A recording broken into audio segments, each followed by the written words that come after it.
How to add a custom font in CapCut. All you have to do is go to thefont.com. In here you can select your category of fonts right here on the left side. Right now it's on fancy. I can click on cartoon. I can click on comics.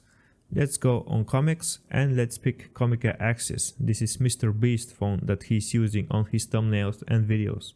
Select download on the right side and then left click on the file that you have just downloaded. After that, you will need to double click on the file that it says comica.ttf. This is the main file that you will want. Then this window will appear and it's going to preview your font that you're installing. You then want to click on install right here. After clicking on install, it should take a second and now it is installed on your CapCut. Now you can close this and then you can open CapCut. You can then select the text icon right here and you can drag a random text onto your timeline. Highlight it and go to the right side.